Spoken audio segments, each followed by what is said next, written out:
Je vais parler très brièvement des médias. Mais les médias, vous voyez, est-ce que vous savez que la télévision mauritanienne, le soir, il n'y a aucune émission dans les langues nationales? Et est-ce que vous savez que Radio Mauritanie, pendant le mois de Ramadan, en dehors des flashs de 5 minutes donnés à chaque langue, Pulaar, Soninké et Wolof, et avec aussi d'ailleurs cette stupidité de chercher à chaque fois de les agencer, Pulaar, Soninké, Wolof, Pulaar, Soninké, Wolof, comme pour dire aux gens, on vous donne votre part et collez-nous la paix.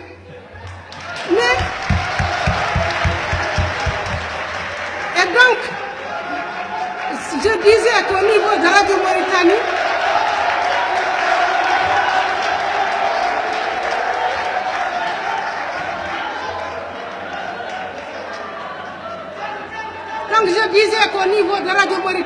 est-ce que vous savez qu'en dehors de ces flashs de 5 minutes, pendant toute la journée, chacune des langues avait quelque chose comme 50 minutes dans la matinée. Et dans le mois de Ramadan, entre 8h et 11h, alors que tout le monde dort en ce moment-là. Et ils ont 1 heure chaque, le Pulaar, le Soninké, le Wolof, 50 minutes, et puis c'est fini pour tout le reste de la journée. Moi, je sais que beaucoup de gens peut-être n'écoutent même pas Radio Mauritanie. Ça, c'est pour les cadres et les intellectuels. Mais le petit peuple, lui, qui écoute les radios, voilà ce qu'on lui livre. Alors, qu'est-ce que les gens vont me dire? Il y a eu la libéralisation de l'audiovisuel. Il y a eu peut-être quelques améliorations. Mais le problème ici, c'est que les gens sont tellement cloisonnés que les émissions qui se font dans les autres langues nationales sont incomprises par les autres. Et cela leur permet de continuer à se lamenter et de continuer même à développer des discours sectaires identitaires qu'ils n'auraient pas pu développer ou même dire lorsqu'ils étaient entendus par les autres. Et c'est cela qui renforce la méfiance, c'est cela qui renforce la haine et c'est cela qui maintient la division. Donc c'est des éléments comme cela que je voulais quand même porter à votre discussion. Moi je sais, et pratiquement tous ceux qui sont avertis le savent, que l'exclusion ne frappe pas que les minorités nationales. L'exclusion frappe beaucoup de monde. L'exclusion frappe, le chômage frappe beaucoup de jeunes morts ou arabes. Mais cela, les autres n'arrivent pas à se le mettre dans la tête parce que pour eux, ils ne voient que le tchapata là-bas.